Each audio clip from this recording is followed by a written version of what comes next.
ओम श्री वेद पुरुषाय नमः। नमस्कार। क्लास नंबर 613 श्रीमद् भगवद गीता जी शंकराचार्य जी के भाष्य के अनुसार आरंभ किया जाता है। ओम श्री सीता रामचंद्राभ्याम नमः।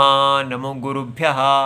ओम अथ काल देवता श्री विक्रमी संवत् 2082 आश्विन कृष्ण पक्षः प्रतिपदा सोमवारः पूर्वा भाद्रपाद नक्षत्रम उत्तरायणम वर्षर्तुः। ओम तत्सत्। श्री शंकराचार्याय गुरवे नमः। यतो यतो निश्चरति मनश्चञ्चलमस्थिरं ततस्ततो नियम्येतद् आत्मन्येव वशं नयेत्। अध्याय नंबर 6 और श्लोक number 26 Shrimad Bhagavad Gita ji Gita Press Gorakhpur book number 10 Shankaracharya ji के भाष्य वाली पुस्तक। अच्छा जी, तो भगवान हमें क्रम से ध्यान योग बता रहे हैं और उन्होंने ये बताया है कि ध्यान योग में अपने मन को आत्मा में स्थित किया जाता है। मन की स्वाभाविक गति अनात्मा है।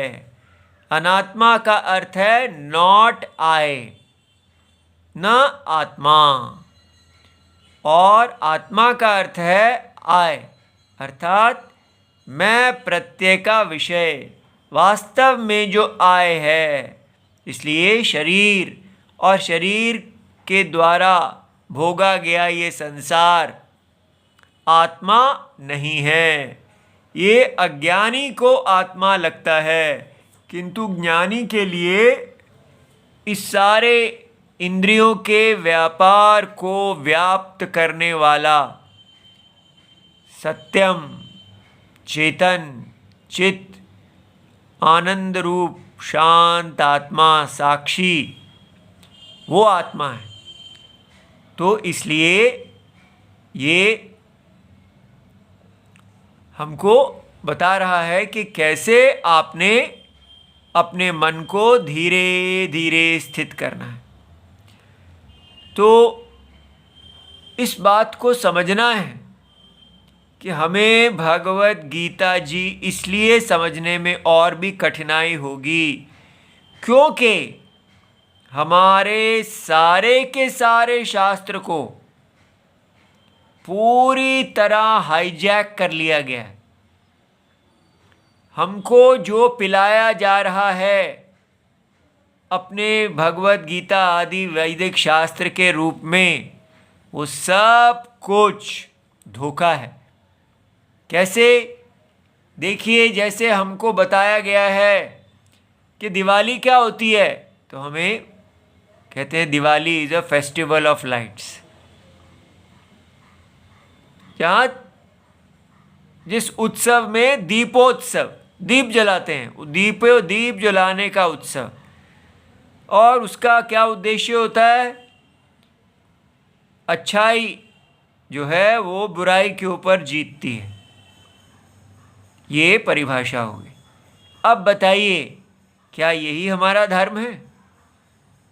दीप को जलाना और अच्छाई की बुराई के ऊपर जीत। तो सब हिंदू कहते हैं ये तो बहुत ही अच्छी चीज़ है कि बुराई को हारना चाहिए जीत और अच्छाई को जीतना चाहिए। लेकिन इससे क्या होता है? क्या चीज़ होती है बुराई? तो बुराई की परिभाषा दे दी जाती है, बुराई माने असमानता। असमानता बुराई है और समानता अच्छाई है। तो क्या हो गया? ये वैदिक वर्णाश्रम धर्म कि हम सब इस यज्ञ में पुरुष में जन्म लेते हैं जिसमें सारे अंग असमान हैं। ब्राह्मण, क्षत्रिय, वैश्य, शूद्र, जन्म से ही हम असमान हैं।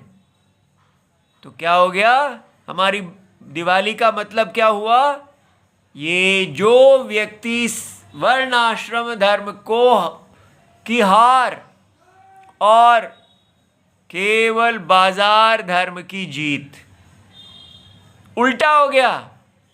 क्योंकि अच्छाई की परिभाषा कर दी गई समानता, सबको एक समान मानना, सबको भोग करने का एक समान अवसर देना, जन्म से सभी समान हैं और रेस में दौड़ेंगे और फिर भोग प्राप्त करेंगे, असमान हो जाएंगे। लेकिन वो असमानता ठीक है जो बाजार में होती है, लेकिन जो जन्म से होती है वो बुराई है। इसलिए दिवाली क्या है, सनातन धर्म का नाश करने के पर्व। इस प्रकार हमारे को सारी सेकुलर डेफिनेशंस, परिभाषाएं दे दे के कितने 100 वर्षों से पूरे हमारे सीता राम के बच्चों को केवल यही सिखाया जा रहा है कि सनातन धर्म सबसे बुरा, क्योंकि सनातन धर्म में समानता नहीं है। और समानता कहाँ है, ईसाईवाद में, कहाँ है इस्लामवाद में, कहाँ है कम्युनिज्म में, बाजारवाद में।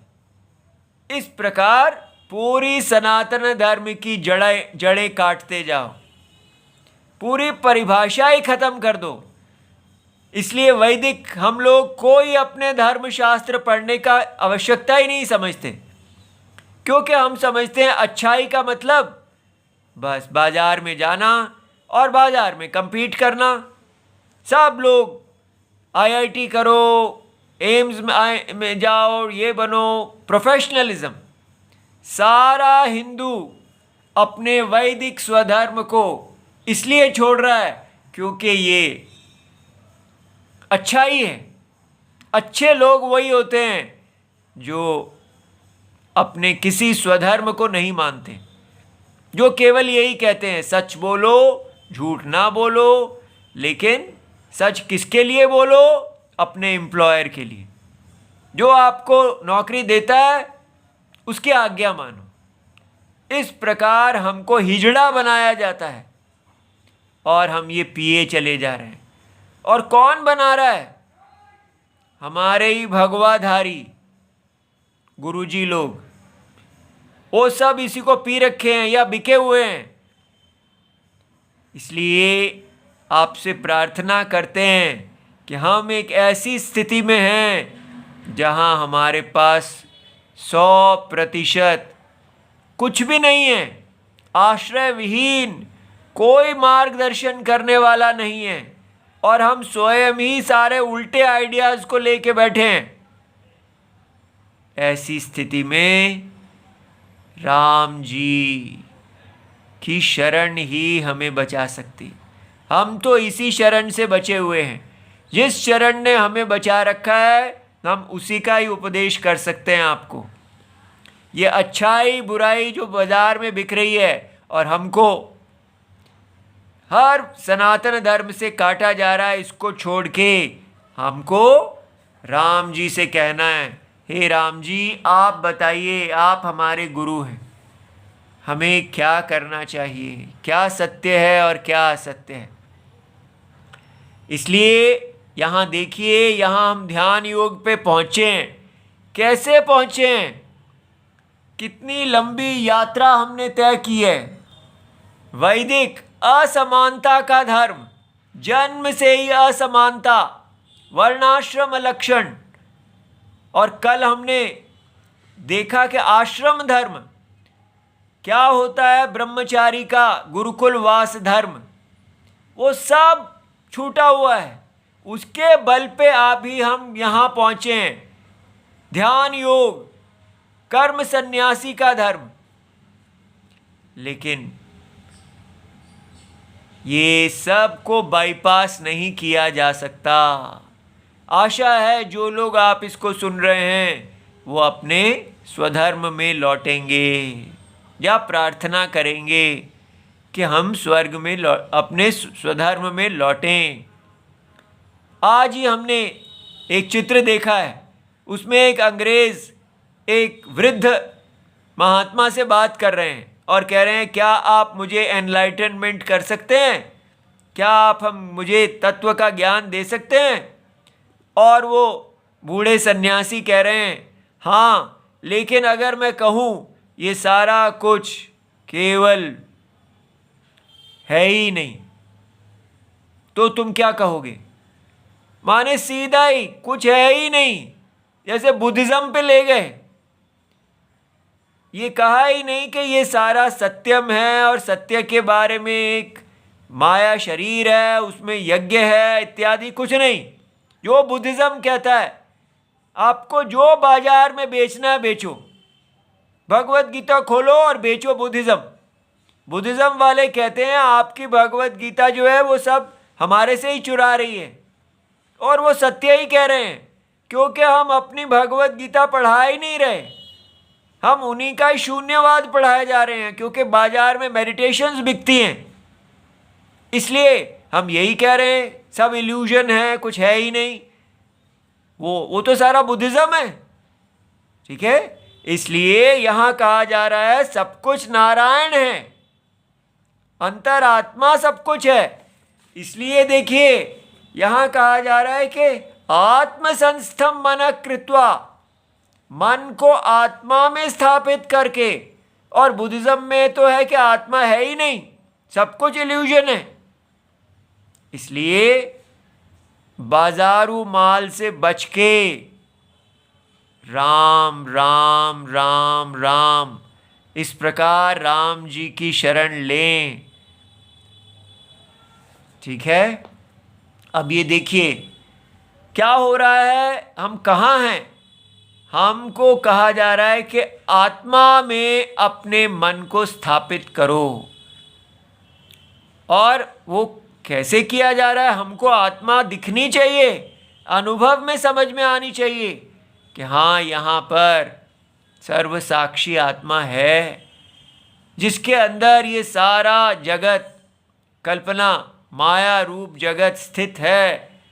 और मैं पूरे इस माया रूप जगत का प्रविलापन जागृत को मन में, जैसे पूरा जागृत स्वप्न है, मन रूप है, और मन को अव्यक्त में, बीज में, और बीज को सत्य में, सत्य आत्मा में आप विचार से ही प्रविलापन कर सकते हैं। अब भगवान कहते हैं जो व्यक्ति ऐसा कर रहा है, यतो यतो यस्मात् यस्मात्, ये जिस जिस निमित्त से। अब क्या होता है, शब्दादेहे निश्चरति निर्गच्छति स्वभाव दोषात् मनः। मन जो है उसको हम आत्मा में स्थापित करना चाहते हैं, लेकिन मन का एक स्वभाव दोष है। वो क्या है कि मन चंचल है। चंचल माने वो सदा एक विषय से दूसरे विषय पे चला जाता है। हम मन को सारे विषयों से हटा के विषयी, विषयी माने विषयों का व्याप्त करने वाला आत्मा, उसमें ले जा रहे हैं, मन के कारण में लेके जा रहे हैं। लेकिन मन इंद्रियों के विषयों में जाना चाहता है। इसलिए जिस जिस शब्द आदि, तो इंद्रियों के तो 5 ही विषय हैं, शब्द, स्पर्श, रूप, रस और गंध, ठीक है। तो इसलिए साउंड, टच, ठीक है, शब्द, स्पर्श, रूप, फॉर्म, टेस्ट और स्मेल। लेकिन ये सारा जगत हमको ऐसे 5 की तरह नहीं दिखता। हमको लगता है यहाँ पर स्त्री है, परिवार है, बच्चे हैं, पैसा है, पूरा व्यवहार है, ये सारा दुनिया है, ये दिखती है। लेकिन बनी 5 इंद्रियों के विषयों की ही है, लेकिन ये हमको मोहित कर देती है। तो जब ऐसा होगा, जो इस प्रकार सन्यासी हैं, चाहे वो इतने पीछे कर्म योगी बन के आए हैं, उन्होंने अपने मन को साधा है, लेकिन मन को वापस आत्मा में सदा बनाए रखना बड़ा कठिन है। स्वभाव दोष से ही मन बार बार संसार में ही जाएगा। तो इसलिए अत्यर्थम चलम, बहुत अधिक चलनशील है, अतः एव अस्थिरम, इसलिए मन जो है वो अस्थिर है, वो टिकता नहीं है। तो यथा यथा निश्चरति मनश्चंचलम अस्थिरम, इसलिए तो क्या करना चाहिए, मन उसके स्वभाव को कैसे जीतें, तथा तथा, उस विषय से, तस्मात् तस्मात् शब्द आदि, तो वो जो शब्द स्पर्श जो भी आपको इंद्रियों का विषय खींच रहा है, उस निमित्त से नियम्य, उससे आपको उसको रोकना होगा, खींचना होगा। तत् निमित्तम, तो कैसे खींचेंगे, याथात्म्य निरूपणेन, उसका यथा आत्मा, कि उसका तत्व क्या है, आपको बार बार अपने आप को बताना होगा कि भाई आप कहाँ जा रहे हैं, आप किसके बारे में चिंतन कर रहे हैं। ठीक है, तो जो भी चिंतन आप कर रहे हैं वो सारा माया का स्थापित किया हुआ है। ये जगत वास्तव में क्या है, परम सत्य आत्मा का मिस्टेक। तो इस मिस्टेक, इस विपरीत ग्रहण के अंदर क्या भोगों के पीछे भागना, ये सारे जो स्वप्नमय जगत के आत्मा में अपने आप को स्थापित करो। ठीक है, इस प्रकार वेदांत में आत्मा में स्थापित करते हैं और बुद्धिज्म में नथिंगनेस में स्थापित करते हैं। वहाँ कुछ है ही नहीं, यू आर एन इल्यूजन कहते हैं वहाँ पे, और यहाँ कहते हैं यू आर द सत्यम ऑफ दिस इल्यूजन। आप इस इल्यूजन माया के सत्य हैं, यहाँ ये कहते हैं, वहाँ कहते हैं आप ही इल्यूजन हैं। कितना अंतर है, लेकिन बाजार में सब उलट पुलट है। इसलिए याथात्म में क्या है, आप इस सारे स्वप्न को आत्मा, स्वप्न की आत्मा देखिए कि स्वप्न की आत्मा में ही ये कल्पना है, इसका कोई अपना स्वतंत्र सत्ता नहीं है। आत्मा एव इदम सर्वम, वासुदेव इदम सर्वम, मायावी भगवान नारायण ही सब कुछ हैं। इसलिए जो मायावी नारायण में स्थित है वो असंग है, उसको माया से कोई स्पर्श नहीं है। इस प्रकार शरणागति, नित्य असंग आत्मा में जो शरणागति, भगवान में जो शरणागति है, वही याथात्म्य निरूपणम है कि सारी माया का कोई अस्तित्व ही नहीं है। यहाँ केवल नारायण और उनकी माया है, तो नारायण माया के पीछे तो जाएंगे ही नहीं, क्योंकि माया उनमें ही आती है, उनमें ही रहती है और उनमें ही चली जाती है। क्या स्वप्न की आत्मा क्या किसी स्वप्न के भोग के पीछे जाएगी? इस प्रकार आभासी कृत्य, सारे को आप आभास मात्र, केवल ये आभास है, वस्तु नहीं है। ठीक है, मन का द्वारा बना हुआ है और स्वयं मन ही माया है। ठीक है, इस प्रकार उसको आभासीकृत करो। और दूसरा क्या, वैराग्य भावनाया, और फिर अपने अंदर विराग लाओ। विराग माने अपने आप को मोह से दूर करो कि आप किसके बारे में चिंतन कर रहे हैं। तो चिंतन के दो चार ही श्रेणियां हैं। या व्यक्ति सोच रहा है कि मेरे को ये स्त्री बड़ी अच्छी लगती है, तो क्या अच्छा लगता है उसके बारे में सोचो। अगर आप उसको भोग समझ के उसके पीछे जा रहे हैं, तो कौन है जो इन भोगों से कभी शांति पा पाया है? ये माया मृग हैं जो भगाते ही जाएंगे। और अगर वो धर्म साधनम है तब भगवान नारायण के बारे में सोचो कि नारायण का यज्ञ है, उसमें स्त्री धर्म साधनम है, तो फिर आपको कोई राग नहीं है, वहां पर राग का विषय नहीं है, द्वेष का विषय नहीं है, धर्म का विषय है।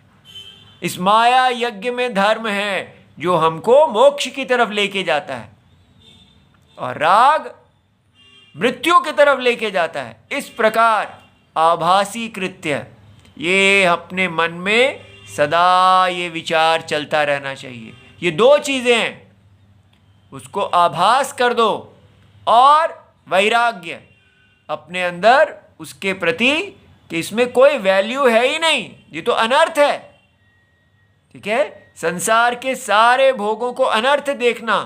च एतद मन आत्मनि एव वशमयेत, इस प्रकार अपने मन को वश में ले आओ, उसको अपना अनर्थ नहीं करने दो।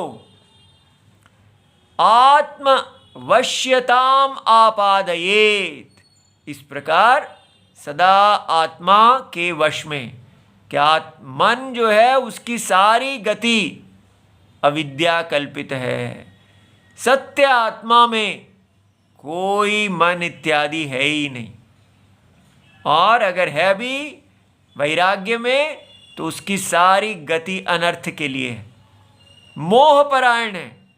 इसलिए हमको सदा भगवान राम जी में, जगत की आत्मा में स्थित होके सत्यपरायण होना है। एवं योग अभ्यास बलात्, ऐसे योग अभ्यास के बल पर योगिनः आत्मनि एव प्रशाम्यति मनः, इस प्रकार योगी लोग योग का अभ्यास, ये योग अभ्यास जो है, अभ्यास माने बारंबारता, रेपिटिशन, अंतर मन के अंदर। कोई अब सन्यासी के लिए कर्म नहीं रह गया है, तो कर्म योगी हो या कर्म सन्यासी हो, सबको अंदर इस प्रकार बार बार संसार को, माया और सारे भोगों को अनर्थ देखना से मन को वश में किया जाता है। सारा संकल्प पंचर कर देना। किसी भी चीज में मन इष्ट देखता है, उसमें अनर्थ देखना, केवल धर्म में ही लगना। ठीक है, तो उससे क्या होता है, मन का प्रशाम्यति। आपने अग्नि प्रशमनम विभाग देखा होगा, फायर एक्सटिंग्विश। तो प्रशमनम माने उसको शांत कर देना, अग्नि का प्रशमनम, पूरी तरह अग्नि को बुझा देना। तो इसी प्रकार मन जो है, उसकी जो अग्नि है, काम अग्नि, उसको बुझा के मन को आत्मा में स्थित किया जाता है। अब आगे भगवान कहते हैं कि प्रशांत मनसम, प्रशांत मनसम ह्येनं योगिनं सुखमुत्तमम् उपैति शांतरजसं ब्रह्मभूतम् अकल्मषम्। तो सीधा शंकराचार्य जी से ही जानते हैं। प्रशांत मानसम, अब हमने देख लिया कि उसका मन जो है वो प्रशांत हो गया। कैसे हुआ? सदा योग अभ्यास के बल पे बार बार मन जो है निश्चरति, वो भोगों के पीछे जाता है और ये बार बार उसको खींच के आत्मा में लाते हैं। ये एक बहुत बड़ा प्रयत्न है, इसमें वो लगे हुए हैं और इसके बल पर वो मन को शांत कर लेते हैं। प्रशांत मनसम, तो प्रशांतम मनः यस्य, जिसका मन शांत है। ठीक है, एक शांति होती है जो भोग के बाद होती है। जब आप किसी भोग को करते हैं तो आप अपनी आंखें बंद कर लेते हैं और अंदर मन की शांति को अनुभव करते हैं। लेकिन वो सनिमित्त है। जब वो भोग चला गया तो एकदम फिर से रेस्टलेसनेस। ये एडिक्टिव है, ये हमें नशेड़ी बना देता है, ये हमें वशीकरण कर लेता है, हमें डिपेंडेंट बना देता है, और हम बार बार सुख को प्राप्त करने के लिए उसके अधीन हो जाते हैं, दास हो जाते हैं। लेकिन ये क्या है? ये आत्मा में आप स्थित होते हैं तो आत्मा हमारा सत्यम है। आत्मा कोई एक और डिपेंडेंस नहीं है। अनात्मा में पर आश्रितता है, आत्मा हम स्वयं हैं। इसलिए इसको बोलते हैं स्वयं आयत्तता, ऑटोनॉमी। अपने अंदर स्वयं आनंद के लिए ये मन अब किसी पर पे आश्रित नहीं है। कितना बड़ा बल है, क्या बलशाली देश है ये, और हमको कैसे मोहित कर दिया गया है, कैसे हमारी सारी जड़ें काट दी गई हैं, हमको अपने स्वधर्म से, आत्मा से ही दूर कर दिया गया है, और उससे वापस आना है। तो प्रशांत मनसम जो है वो कौन है? जिसका मन प्रशांत है, शांत है। ऐसे को, तम प्रशांत मनस को ही एनम योगिनम, ऐसा जो योगी है, जो प्रशांत मन वाला है, उसको सुखम उत्तमम, उत्तम सुख को निरतिशयम, तो वो जो है उपैति, उपगच्छति, उत्तम सुख उसके पास जाता है। ठीक है? तो कई सुख, अब भाई सुख भी कैसे जाता है? ये इसका मतलब ये है कि वो उत्तम सुख जो है आत्मा में ही प्राप्त कर लेता है। ठीक है? तो आत्मा कैसे सुख दे देता है? क्योंकि आत्मा हमारा स्वरूप है। सदा समझिए, स्वरूप व्यक्ति का आनंद रूप होता है। जो हम हैं, स्वस्मिन स्थिति, अपने आप में जो स्थिति होती है वो आनंद है, और जो अपने से अन्य में स्थिति होती है वो हमको फॉरेन लगती है। ठीक है? ईज माने अपने अंदर, डिस ईज माने अपने से बाहर। तो इसलिए आनंद क्या है? अपने सत्य में स्थित होना, और निरानंद क्या है? सत्य से बाहर चले जाना। तो ये अज्ञान के कारण ही हम सत्य से बाहर की दुनिया में घूम रहे हैं। उस सत्य की बाहर की दुनिया से वापस सत्य में आना। तो ये व्यक्ति कौन है? शांत रजसम, जिनका रजस शांत हो गया है। तो शांत माने प्रक्षीण मोह आदि, प्रक्षीण मोह आदि क्लेश रजसम। रजस जो है, जैसे माया के 3 गुण हैं, सत्व, रजस और तमस। तो जो सत्व गुण है वो ही अज्ञान को, मोह को काटता है। लेकिन जो रजोगुण है ये मोह करने वाला है, मोहित करने वाला है। इसलिए रजोगुण को क्या कहा? मोह आदि क्लेश को पैदा करने वाला जो रजस है, तो हमें मोह में डालता है ये रजोगुण, और फिर उसका फल होता है क्लेश। जब हम मोहित होके इन माया मृगों के पीछे दौड़ पड़ते हैं, धर्म से गिर जाते हैं, इस संसार को सत्य समझने लगते हैं, सारा वैराग्य खो जाता है, तो हम क्लेश को प्राप्त हो जाते हैं। लेकिन इन्होंने क्या किया? इन योगी ने अपने विचार बल से इसको क्षय कर दिया है। ठीक है? तो क्या हुआ है? ब्रह्मभूतः, वो ब्रह्मभूत हो गए हैं। ब्रह्मभूत माने जीवन मुक्त। अभी उनका शरीर नहीं गया है, जीवन जीते हुए ही ब्रह्म एव सर्वम। ब्रह्म कौन है? बृहत आत्मा जो अनंत है, सत्यम ज्ञानम अनंतम, साक्षी आत्मा जो देह के अंदर है, और सारे जगत का आत्मा है। वो अपने ही देह के अंदर रहने वाले जगत की आत्मा को सारे जगत का आत्मा परमात्मा देखते हैं। और ये सारे यज्ञ को केवल अविद्या कल्पित आत्मा नित्य शुद्ध जागृत स्वप्न और सुषुप्ति, इस कार्य कारण भाव से सुषुप्ति बीज रूप है और स्वप्न मानसिक रूप है सृष्टि का, और जागृत स्थूल रूप है। ये तीनों से विलक्षण उसका सत्यम वो है ब्रह्म।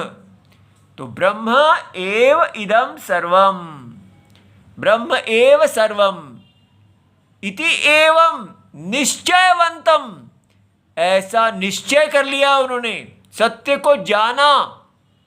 ब्रह्मभूतम अकल्मषम, अर्थात कल्मष क्या है? अधर्म आदि वर्जितम।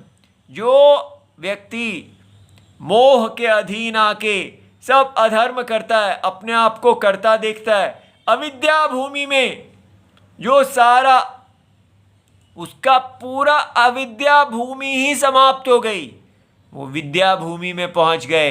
केवल सत्यम ज्ञानम अनंतम, ये उनका निश्चय है।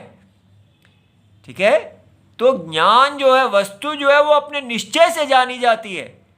जैसे साइंटिस्ट जब कहते हैं कि ये सूर्य उदय नहीं हो रहा, वो तो वहीं स्थिर है, तो हम कहेंगे ये उनका निश्चय है, लेकिन दिखता उदय होता है। इसी प्रकार इनको भी ये सारा जगत दिखता है, लेकिन निश्चय क्या है कि ये दिखने वाली प्रतीति अंतरात्मा अनुभव रूप आत्मा से व्याप्त है।